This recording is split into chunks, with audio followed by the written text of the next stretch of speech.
Helping oyster farmers adapt to ocean acidification is a great example of how governmental research can help non scientists. NOAA has been helping to improve our lives and commerce since it was founded in 1870. In those days, it was called the National Weather Service, and its data consisted of handwritten reports compiled by telegraph. Today, NOAA generates dozens of terabytes of data per day.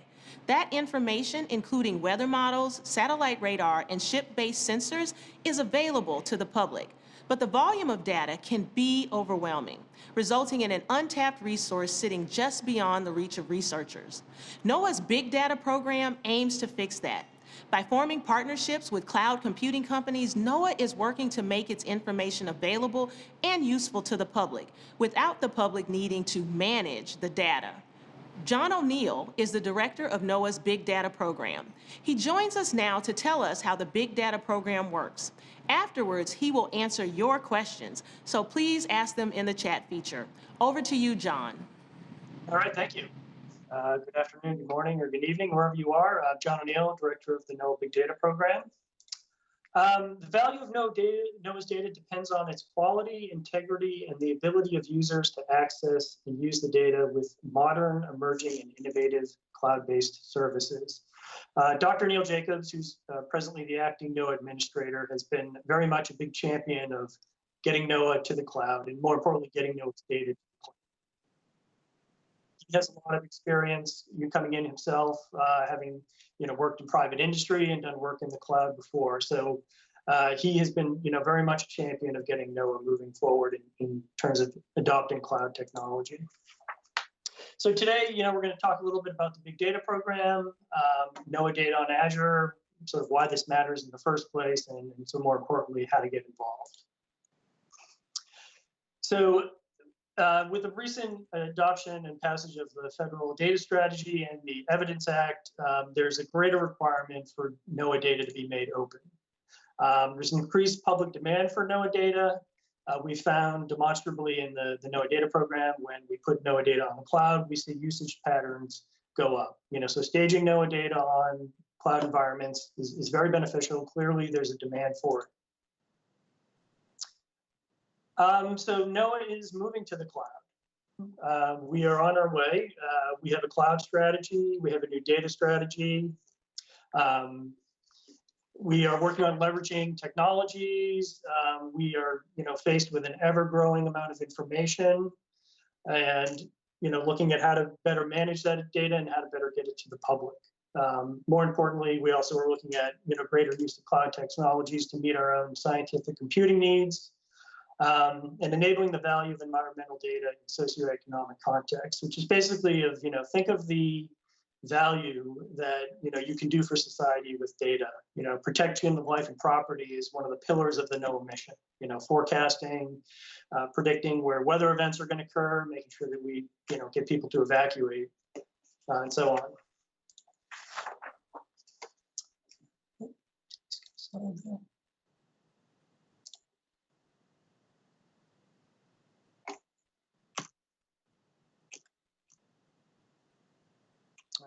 Sorry about that.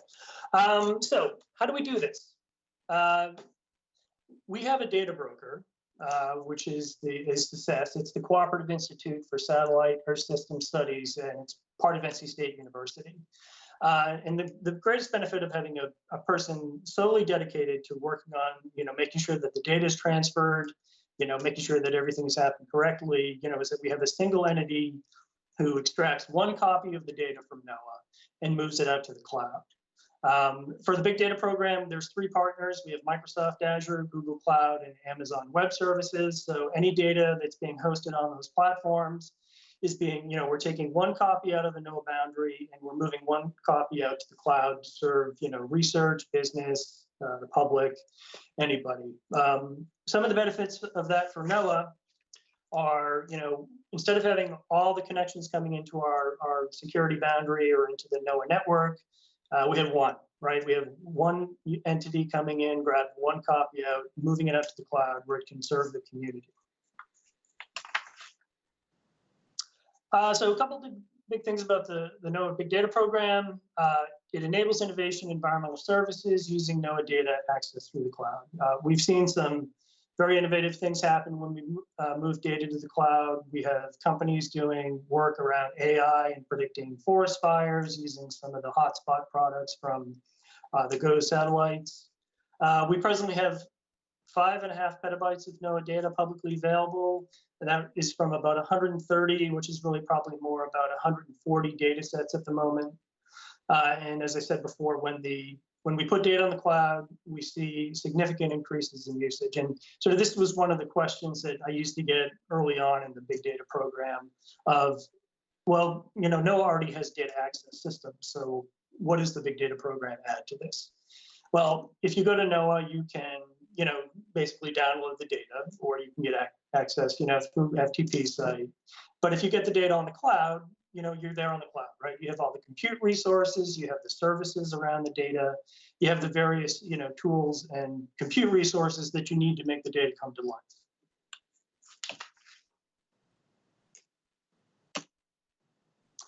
life. So Azure Open Data Sets is where we have our data on the Azure platform. So these are just screenshots from the actual websites themselves. If you go and you look at the weather side, you will see a number of NOAA data sets. There's GHE, ISD, there's NexRad, there's Global Hydro Estimator, there's GOES 16, and soon to be many more. So one example is Microsoft is using ISD, which is the Integrated Surface Data Set, to look at heat islands within urban environments. This is something that's being done by Microsoft Research, so it's something that's being done internally, which is another point of that, there's a fair amount of capability within the Azure program itself when it comes to science and other things. So NOAA has that expertise around the data and science. Microsoft also has expertise. So by housing data on the Azure platform, we sort of, see the synergies between those two worlds coming together. Why work with the BDP, right? We're seeking to accelerate innovation, make the data more open, increase usage of the data, see innovative data analytics, optimize cost and resource efficiencies, certainly for NOAA. Not having to serve as many customers on our on-prem systems is valuable. We're seeking to revolutionize the data delivery model, right? We're seeking to get data to the cloud, get it to the customers faster, get it to a compute environment where it can be used. So as part of the big data program, just sort of overall, NOAA has 5 petabyte grants on each of the BDP partners. Part of that is really to address some gaps we've seen sort of in NOAA data. Weather data, hugely popular within NOAA, but NOAA has an enormous amount of ocean observations that we feel is probably the greatest untapped commercial potential of any particular data set is in the vast hundreds of petabytes of ocean observations that we have as well. The next point I often cite is probably the most important point, is that really the big data program democratizes access to NOAA data. We're providing very low latency data on a cloud platform where everybody can have access to, say, satellite data in a very low latency way, right? And ability to build products, use that satellite data for prediction and other things is available now to everybody, right? The data are out there, they're in public buckets, it's free. So really, it gives everybody an equal access to the data. And also, we do a little risk sharing. Really, we're using the cloud environments to lower our risk, right? We're taking advantage of the reliability and the scalability of a cloud environment to deliver data, which, seemingly infinite resource and, seemingly incredibly reliable. So how can you get involved? Probably the easiest way is if you're working with one of the Azure team, you can talk to them and they'll talk to us, or you can come directly to us. This email address here, noaa.bdp@noaa.gov, is a very good way to get in touch with us. We'll get back to you. Basically, we'll work, if you're working on Azure, we'll work with the Azure team to, provide you with the data that you need. So creative partnerships with commercial cloud providers set NOAA apart from others in making more of its data publicly accessible. So the Big Data Program is kind of a little bit of one in kind in government. It's the only program that I've run across of its kind where we have formed this partnership to really promote the value of NOAA data, work collaboratively with Azure team and the other BDP partners in getting our data out to the public and seeing innovation, seeing economic opportunities. We've seen businesses grow up around certain data sets. We're certainly looking forward to this, this model and this relationship continuing. So once again, best way to get in touch with us is at this email address, noaa.bdp@noaa.gov. If there's data you want delivered to Azure, just let us know, and we are here to help you.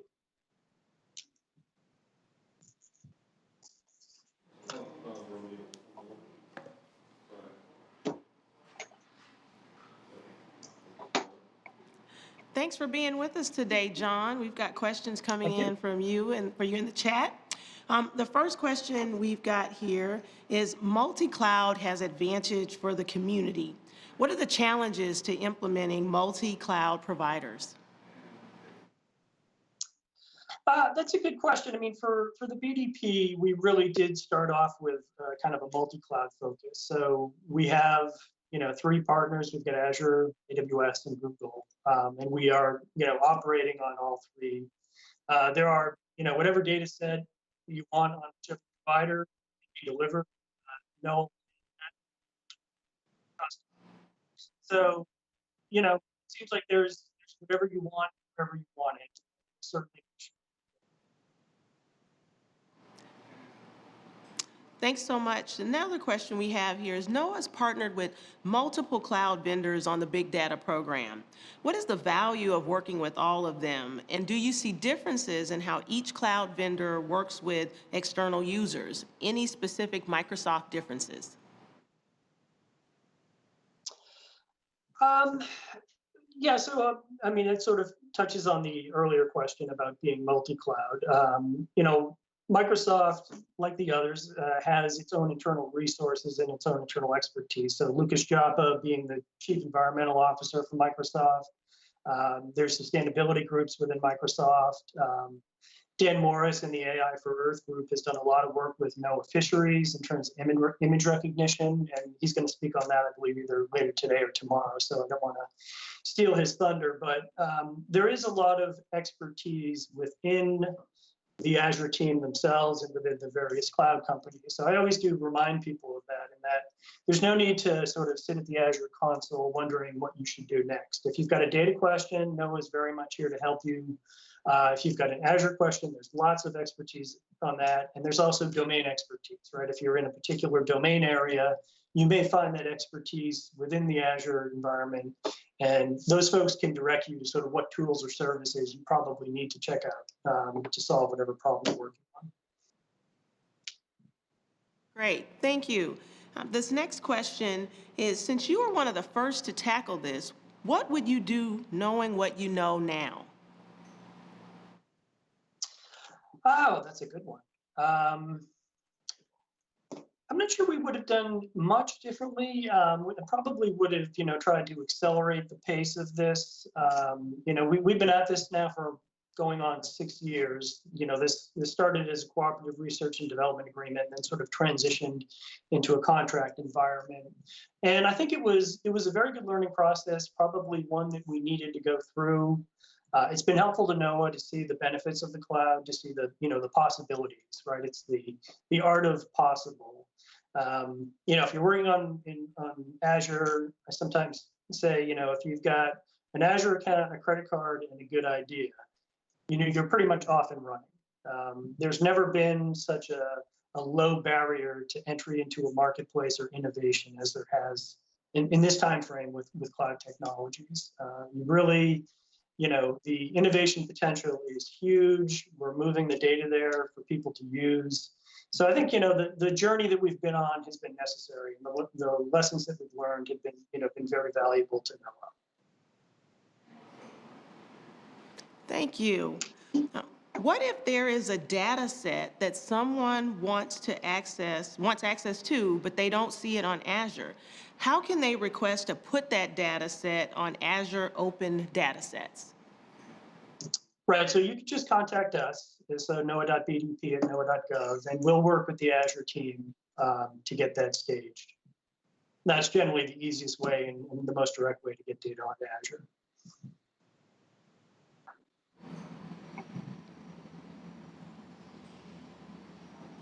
Great. And one last question. What organizations do you see the cloud vendors partnering with? Academia, private sector, intergovernment, or all of the above? Yeah, I would definitely say all of the above. NOAA is a data provider, but NOAA is also a customer, right? NOAA is moving to the cloud, and we're exploring all the various cloud options as well. Some industries, have certainly been earlier adopters of cloud, and those industries we're, partially feeding data to now. And I think you're seeing, we see a lot of young companies growing up around these data products, really kind of cloud native companies that have realized that there's no need to build your own data center if you simply can go find a platform like Azure to host your data for you, right? So we've seen a lot of that, and I think that there's an enormous amount of potential, and we've really seen pretty much all segments of academia, industry, various businesses that we've interacted with around these data sets. Great. One last question here. What has been the biggest challenge getting the word out to the community? What kind of partnerships do they need to support that? Yeah, this is a sort of a new program. So I think our biggest challenge initially was, confusion about sort of what was this, right? What's NOAA doing? What are we doing with the cloud companies? So that was a little difficult at the beginning. I think over time, we've been able to kind of get the word out. Initially, we used to find that there was a lot of NOAA data on the cloud, but it had just been put out there independently by, a researcher or somebody who put a data set up and made it public.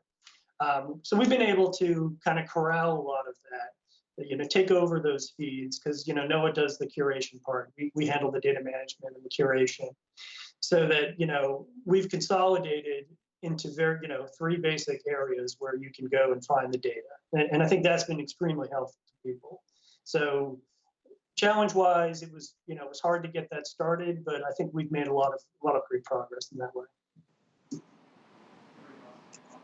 Wow. Well, thank you, John. This has been extremely informative and sounds like an exciting time in the industry. Thanks so much. Thank you. Appreciate the time.